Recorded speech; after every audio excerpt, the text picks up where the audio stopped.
ሰላም ጤና ይስጥልን ውድ የቦርከና ቤተሰቦች ለምሽቱ የተመራረጡ መረጃዎችን ይዘን ተገኝተናል። እስከ መጨረሻው ድረስ አብራችሁን እንድትቆዩ እንጋብዛለን። ፋኖ ከ170 በላይ የመንግስት ወታደሮችን ሙትና ቁስለኛ አደረኩ አለ። የአማራ ፋኖ ብሔራዊ ኃይል አፋብኃ ምዕራብ አማራ ቀጠና ቴዎድሮስ እዝ ጎጃም አገው ምድር ክፍለ ጦር ዛሬ ከ170 በላይ የመንግስት ታጣቂዎችን ሙትና ቁስለኛ አድርጌያለሁ ሲል አስታውቋል። ፋኖ በኃላፊዎች ላይ እርምጃ ወሰድኩ አለ። ከ3 በላይ ከተሞችን ተቆጣጠርኩ ብሏል። የምስራቅ ጎጃም ዞን እነማይ ወረዳ የወረዳው ምክትል አስተዳዳሪ ተገድሎብኛል ብሏል። ኢትዮጵያና ህንድ ወታደራዊ ትብብራቸውን ለማጠናከር መከሩ። ኢትዮጵያና ህንድ በሁለቱ ሀገራት መካከል ያለውን የቆየ የሁለትዮሽ የመከላከያ ግንኙነት የሚያጠናክር የተባለ የመጀመሪያው የጋራ የመከላከያ ትብብር ስብሰባ በኒው ዴሊ አካሂደዋል። ከውጪ ፕሬዝዳንት ትራምፕ ህንድ ከሩሲያ ነዳጅ መግዛቷን ለማቆም ተስማምታለች አሉ። ህንድ በበኩሏ ከሩሲያ የምትገዛውን ነዳጅ ስለማቆሟ የሰጠችው ማረጋገጫ የለም። ዕለታዊ የምንዛሬ ዘገባንም ይዘንላችኋል። ሁሉንም በዝርዝር የምንመለከታቸው ይሆናል። በቅድሚያ ፋኖ ከ170 በላይ የመንግስት ወታደሮችን ሙትና ቁስለኛ አደረኩ አለ። የአማራ ፋኖ ብሔራዊ ኃይል አፋብኃ ምዕራብ አማራ ቀጠና ቴዎድሮስ እዝ ጎጃም አገው ምድር ክፍለ ጦር ዛሬ ከ170 በላይ የመንግስት ታጣቂዎችን ሙትና ቁስለኛ አድርጌያለሁ ሲል አስታውቋል። ሰሞኑን በነበረው ውጊያ በመንግስት ወታደሮች በአሰቃቂ ሁኔታ ተገደለች በተባለችው የፋኖ አባል ግድያ የተበሳጨው ጎጃም አገው ምድር ክፍለ ጦር በአንድ ቀን ከ100 በላይ የአገዛዙን ሰራዊት ደምስሻለሁ ብሏል። 120 በላይ የመንግስት ወታደር ሲደመሰስ ከ50 በላይ ደግሞ ቁስለኛ ማድረግ ተችሏል ነው ያለው ክፍለ ጦሩ። የእህታችን ደም ሳይውል ሳያድር መልሰናል ሲል ገልጿል። ባለፉት ቀናት ከመንግስት ታጣቂዎች ጋር በአዲስ ቅዳም ውጊያ ሲያደርግ እንደነበር መግለጹ የሚታወሰው አፋብኃ ምዕራብ አማራ ቀጠና ቴዎድሮስ እዝ ዛሬ በነበረው ውጊያ በርካታ ምሽጎችን መስበሩንና በመንግስት ወታደሮች ላይ ኪሳራ ማድረሱን አስታውቋል። በአውደ ውጊያው በርካታ ምሽጎችን በመሰባበርና የከተማ የጨበጣ ውጊያ በማድረግ የመንግስት ወታደር ተመቷል ያለው ክፍለ ጦሩ በክፍለ ጦሩ ጥምር ጦር አዲስ ቅዳም ከተማን መቆጣጠር ተችሏል ብሏል። ጥምር ጦሩ አዲስ ቅዳም ከተማን ሙሉ በሙሉ በመቆጣጠር ጠላትን ድባቅ መቷል ያለው ፋኖ የመንግስት ወታደር ዲሽቃና መሰል የቡድን መሳሪያዎችን ቢጠቀምም ከሞት አልዳነም ሲል የቀናውን ድል አስረድቷል።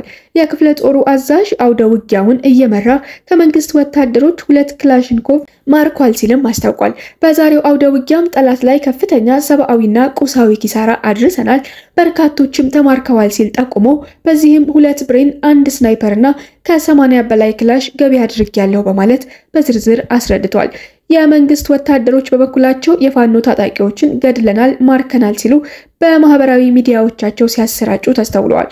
በተያያዘ መረጃ አፋብኃ ምዕራብ አማራ ቀጠና ምኒልክ እዝ ዛሬ በራያ ቆቦ ወረዳ ተኩለሽ ጨፌ ሜዳ በዋ ንጉስ ጋሌ በተሰኙ አካባቢዎች ከመንግስት ታጣቂዎች ጋር የተኩስ ልውውጥ ማድረጋቸውን የሚመለከቱ መረጃዎች ከስፍራው እየወጡ ናቸው።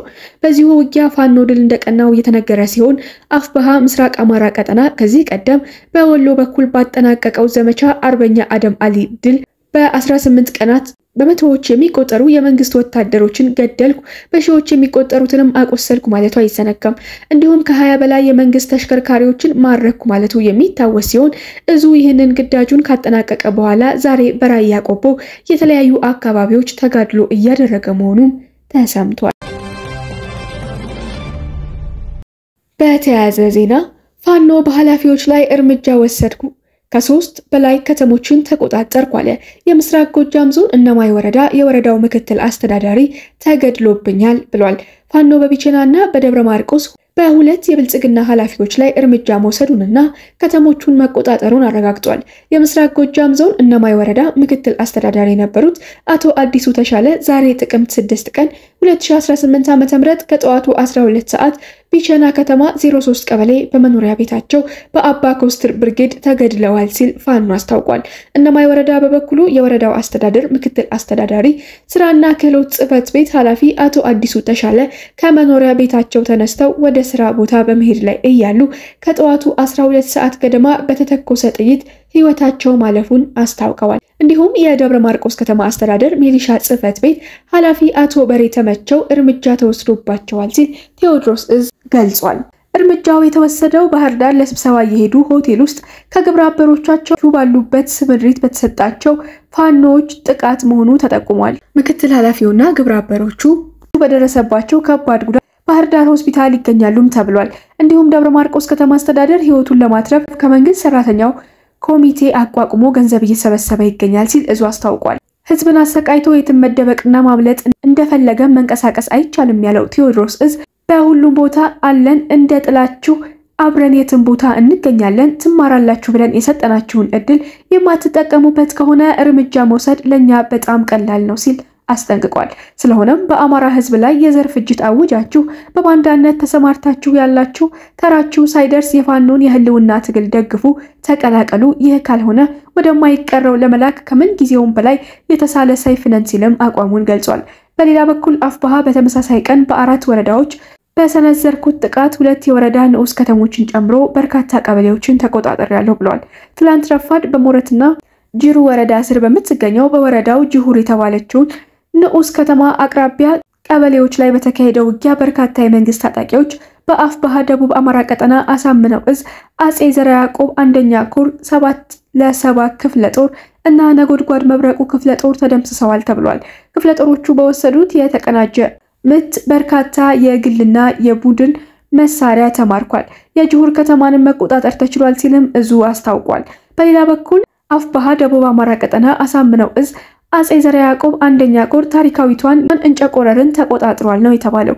እንዲሁም በእንሳሮና መርሃቤቴ ወረዳ መገናኛ ቦታ ቻይና ካምፕ ሰፍሮ በሚገኝ የአገዛዙ ሰራዊት ካምፕ ላይ በተወሰደ ኦፕሬሽን በርካታ ሰብአዊና ቁሳዊ ኪሳራ አድርሷል ተብሏል። ከአፍባሃ ደቡብ አማራ ቀጠና አሳምነው እዝ አጼ ዘርዓ ያዕቆብ አንደኛ ኮር የተውጣጡ የሰራዊቱ አባላት በወሰዱት ድንገተኛ ጥቃት መርሃቤቴ ዓለም ከተማና ለሚ ከተማ ሰፍሮ የሚገኘው የአገዛዙ ሰራዊት አመራሮች ከፍተኛ ሽብር መግባታቸውን ማረጋገጥ ተችሏልም ሲል ፋኖ አስታውቋል። በተያያዘ መረጃ ከሰሞኑ የግሸራቤል ከተማ ነፃ ስትወጣ የአገዛዙን ሰራዊት ተከትለው ወደ አጎራባች ወረዳ ተሰደው የነበሩ የሚሊሻ አባላት አፍባሃ ደቡብ አማራ ቀጠና አሳምነው እዝ የሰጠውን ምህረት ተጠቅመው በሰላም ተመልሰው ከቤተሰባቸው ጋር መቀላቀላቸው ተሰምቷል። እንዲሁም ዛሬ የተካሄደ ባለው ውጊያ ከሰሞኑ ብርቱ ውጊያ የተካሄደባት አዲስ ቅዳም ከተማን ጎጃም አገው ምድር ክፍለ ጦር ተቆጣጥሯል ተብሏል። ኢትዮጵያና ህንድ ወታደራዊ ትብብራቸውን ለማጠናከር መከሩ። ኢትዮጵያና ህንድ በሁለቱ ሀገራት መካከል ያለውን የቆየ የሁለትዮሽ የመከላከያ ግንኙነት ያጠናክራል የተባለለት የመጀመሪያው የጋራ የመከላከያ ትብብር ስብሰባ በኒው ዴሊ አካሂደዋል። ስብሰባው በህንድ የመከላከያ ሚኒስቴር ጸሐፊ አሚታብ ብራሳድ እና በኢትዮጵያ የመከላከያ የውጭ ግንኙነት ወታደራዊ ትብብር ዳይሬክተር ሜጀር ጀነራል ተሾመ ገመቹ በጋራ ሊቀመንበርነት የተመራ ነው። ሁለቱ ሀገራት የቀደመ የመከላከያ ትብብራቸውን ገምግመው ስልጠና፣ የጋራ ወታደራዊ ልምምዶች፣ የሕክምና ትብብርና ከመከላከያ ኢንዱስትሪ ጋር የተያያዘ አዲስ ትብብር የሚሆኑ ዘርፎችን መወያየታቸውን የህንድ ዜና ምንጮች ዘግበዋል። የመከላከያ አጋርነቱን ለማጠናከር ያላቸውን የጋራ ቁርጠኝነት በማረጋገጥ የመከላከያ ትብብር ተግባራትን አጠናክሮ ለማስቀጠል መስማማታቸው ተመላክቷል። ይህ የጋራ የመከላከያ ትብብር ስብሰባ ቀደም ሲል በ2017 ዓ.ም በሁለቱ ሀገራት የመከላከያ ሚኒስቴሮች መካከል በተፈረመው የመግባቢያ ሰነድ መሰረት የተቋቋመ ተቋማዊ ማዕቀፍ አካል ነው። የመግባቢያ ሰነዱ በመከላከያ ጉዳዮች ላይ መደበኛ የልውውጥና የስትራቴጂክ ውይይት ስርዓት ያቀርባል። ኢትዮጵያ ከ1950ዎቹ ዓመተ ምህረት ጀምሮ ህንድ በአፍሪካ ካሏት ቁልፍ የመከላከያ አጋሮች አንዷ መሆኗን ዘገባው ገልጿል። እያደገ የመጣው የመከላከያ ግንኙነት ከጥቅምት 4 እስከ ዛሬ ጥቅምት 6 2018 ዓ.ም በኒው ዴሊ በተካሄደው የተባበሩት መንግስታት የሰላም አስከባሪ ኃይል አስተዋጽኦ አድራጊ አገራት አዛዦች ጉባኤ ላይ የኢትዮጵያ ጦር አዛዥ መገኘታቸውም ተገልጿል። በመጋቢት 2017 ዓ.ም ሁለቱ መንግስታት በስልጠናና በገንዘብ ድጋፍ የኢትዮጵያን ወታደራዊ አቅም ለማጠናከር ያለመ የመከላከያ ትብብር ስምምነትን በማጠናቀቅ ላይ እንደሆኑ አስታውቀው ነበር። በህንድ የኢትዮጵያ አምባሳደር ደመና አጥናፉ በወቅቱ እንደተናገሩት ስምምነቱ የረጅም ጊዜ የመከላከያ ትብብር ቀጣይነት ሲሆን ህንድ በ1950ዎቹ የሐረር ወታደራዊ አካዳሚን በማቋቋምና በቀጣይ የስልጠና ተነሳሽነቶች ያደረገችውን ድጋፍ አስታውሰዋል። ይህ ተነሳሽነት ህንድ በአፍሪካ ዙሪያ የመከላከያ ትብብሯን በማስፋፋት የክልላዊ ደህንነትን ለማሳደግና የሁለትዮሽ ግንኙነትን ለማጠናከር ከምትከተለው ሰፊ ስትራቴጂ ጋር የሚጣጣም ነው። ከመከላከያ ትብብር በተጨማሪ ሁለቱ አገራት የህንድን የተቀናጀ ክፍያ በበይነ ገጽ ቴክኖሎጂ በመጠቀም በኢትዮጵያ ዲጂታል ኢትዮጵያ እቅድ ስር አጋርነት እንደሚያጠናክሩ ገልጸዋል። ባለፈው ሳምንት ኢትዮጵያና ፓኪስታን የሁለትዮሽ ግንኙነታቸውን የበለጠ ለማጠናከር በሚደረገው ጥረት በመከላከያና በአቪዬሽን ዘርፎች ትብብር ለማሳደግ ተመሳሳይ ስምምነት ላይ መድረሳቸውን መዘገቡ ይታወሳል። የኢትዮጵያ መንግስት ከቅርብ ጊዜ ወዲህ ከበርካታ ሀገራት ጋር ወታደራዊ ስምምነት እያደረገ ነው። እንደ ሩሲያ ካሉ የጦር መሳሪያ አምራች ሀያላን ሀገራት ጋር ቀደም ሲል የነበሩ ወታደራዊ ስምምነቶችንም አድሶ ቀጥሏል። ከውጪ ፕሬዝዳንት ትራምፕ ህንድ ከሩሲያ ነዳጅ መግዛቷን ለማቆም ተስማምታለች አሉ። ህንድ በበኩሏ ከሩሲያ የምትገዛውን ነዳጅ ስለማቆሟ የሰጠችው ማረጋገጫ የለም። የዩክሬንን ጦርነት ለማስቆም ከፑቲን ጋር በአላስካ ተገናኝተው ያልተሳካላቸው ትራምፕ ሩሲያ ላይ ጫና ለመፍጠር በእጅ አዙር ስራቸውን ጀምረዋል። ሩሲያ ነዳጇን የሚገዛት ከሌለ የጦርነት አቅሟ ይዳከማል ብለው የሚያምኑት ፕሬዝዳንቱ ከሞስኮ ነዳጅ የሚገበዩ ሀገራትን ሲያስጠነቅቁ ቆይተዋል።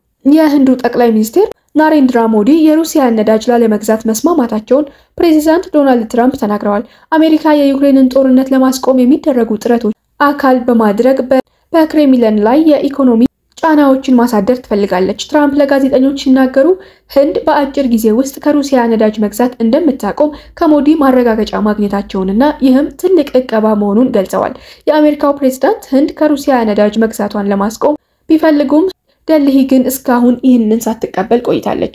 የሀገሪቷ መንግስት ቃል አቀባይ ለትራምፕ ንግግር በሰጡበት ምላሽም ከህንድ ጋር የኢነርጂ ትብብሩን ለማጠናከር ፍላጎት ካሳየው የአሜሪካ አስተዳደር ጋር ውይይቶች እየተካሄዱ ነው ብለዋል። በዋናነት ቅድሚያ የምንሰጠው ጉዳይ በሚለዋወጠው የኢነርጂ ሁኔታ ውስጥ የሚገኙትን የህንድ ሸማቾችን ፍላጎት መጠበቅ ነው ያሉት ቃል አቀባዩ የገቢ ንግድ ፖሊሲያቸውንም በዚህ ዓላማ ላይ የተመሰረተ መሆኑን ገልጸዋል። ሩሲያ ወደ ውጭ ከምትልካቸው ምርቶች መካከል ነዳጅ፣ ዘይትና ጋዝ ከፍተኛውን ድርሻ የሚይዙ ሲሆን ከዋና ደንበኞቿ መካከል ቻይና፣ ህንድና ቱርክ ይጠቀሳሉ። ትራምፕ በኦቫል ቢሮ ረቡዕ ዕለት እንደተናገሩት አስተዳደራቸው የሞስኮን የኃይል ድጋፍ ለመቁረጥ በሚያደርግ ሰፊ ግፊት ቻይናም ተመሳሳይ እርምጃ እንድትወስድ እንደሚፈልጉ ገልጸዋል። በተመሳሳይ መልኩ ጃፓንም ከሩሲያ ነዳጅና ጋዝ ማስገባቷን እንድታቆም የትራምፕ አስተዳደር ግፊት እያደረገ ነው። የአሜሪካ የግምጃ ቤት ኃላፊ ስኮት ቢሰንት እንዳሉት በጉዳዩ ላይ ረቡዕ ዕለት ከጃፓኑ የፋይናንስ ሚኒስቴር ካትስኖቡ ካቶ ጋር መነጋገራቸውን ገልጸዋል። ህንድ የነዳጅ ግዢዋን ወዲያውኑ ማቆም አትችልም ያሉት ትራምፕ እርምጃው የተወሰኑ ሂደቶችን ይፈልጋል፣ ሆኖም በቅርቡ ያበቃል ብለዋል። የትራምፕ አስተዳደር ህንድ ከሩሲያ ነዳጅና የጦር መሳሪያ በመግዛቷ ምክንያት በምርቶቿ ላይ የ50 በመቶ ቀረጥ ጥሏል። ባለፈው ነሐሴ ወር ላይ ተግባራዊ የሆነው ቀረጥ ሩሲያ በዩክሬን ጦርነት ወሳኝ የገንዘብ ምንጭ ነው በተባለው ግብይቷ ምክንያት የተጣለባትን የ25 በመቶ ቅጣት ጨምሮ በዓለም አገራት ላይ ከተጣለው ከፍተኛ ነው። የህንድ ጠቅላይ ሚኒስትር ናሬንድራ ሞዲ አገራቸው ምንም እንኳን ከሩሲያው ፕሬዝዳንት ቭላዲሚር ፑቲን ጋር ግንኙነት ቢኖራትም በሁለቱ ሀገራት ጦርነት አገራቸው ገለልተኛ መሆኗን በመግለጽ በአቋማቸው ጸንተው ቆይተዋል። የህንድ ባለስልጣናት የትራምፕ አስተዳደር ሩሲያ በዩክሬን በምታካሄደው ጦርነት ደልሂ ጥቅም እያገኘች ነው ሲል ያቀረበውን ክስም ሚዛናዊ ያልሆነ ብለውታል። ለዚህም ባለስልጣናቱ አሜሪካና አውሮፓ ከሩሲያ ጋር እያካሄዱት ያለውን የንግድ ግንኙነትም ጠቅሰዋል። ህንድ በሩሲያ ድፍድፍ ነዳጅ ላይ ጥገኛ ስትሆን በዓለም በአምስተኛ ደረጃ ላይ የሚገኘውን ግዙፍ ኢኮኖሚያን ለመደገፍ በቅናሽ ዋጋ ግዢ መፈጸሟን ቀጥላለች። በሩሲያ ነዳጅ ላይ የተፈጠረው ውዝግብም ምንም እንኳን ትራምፕ ረቡዕ ዕለት የህንዱን መሪ ታላቅ ሰው ሲሉ ቢያወድሱም በትራምፕና በሞዲ መካከል ያለውን ግንኙነት ውጥረት ውስጥ ከቶታል። ሞዲ ባለፈው ሳምንት ከትራምፕ ጋር መነጋገራቸውን ገልጸው በንግድ ድርድር ላይ የተገኙ ውጤቶችን መገምገማቸውን ተናግረው ነበር።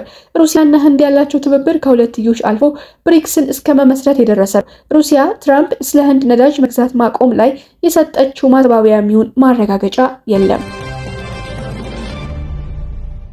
ውድ ቤተሰቦቻችን አሁን ደግሞ ዕለታዊ የውጭ ምንዛሬ ተመንን እንመለከታለን።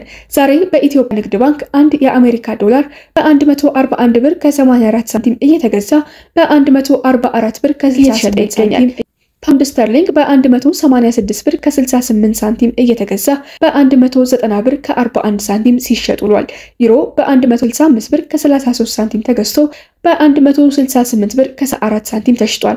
የስዊስ ፍራንክ በ175 ብር ከ00 ሳንቲም ተገዝቶ በ178 ብር ከ50 ሳንቲም ተሽጧል። የኩዌት ዲናር በ454 ብር ከ91 ሳንቲም ተገዝቶ በ464 ብር ከ01 ሳንቲም ተሽጧል። የቻይኒዝ ዩዋን በ19 ብር ከ53 ሳንቲም ተገዝቶ በ19 ብር ከ92 ሳንቲም ተሽጧል። የዩኤኢ ድርሃም በ38 ብር ከ62 ሳንቲም እየተገዛ በ39 ብር ከ40 ሳንቲም እየተሸጠ ይገኛል። የሳውዲ ሪያል በ37 ብር ከ82 ሳንቲም ተገዝቶ በ38 ብር ከ55 ሳንቲም እየተሸጠ ይገኛል። ውድ ቤተሰቦቻችን ለዕለቱ የተመራረጡት መረጃዎች እነዚህን ይመስሉ ነበር። በየዕለቱ አዳዲስ መረጃዎች እንዲደርሷችሁ ቻናላችንን ላይክ፣ ሼር፣ ሰብስክራይብ በማድረግ ቤተሰብ እንዲሆኑን እንጋብዛለን።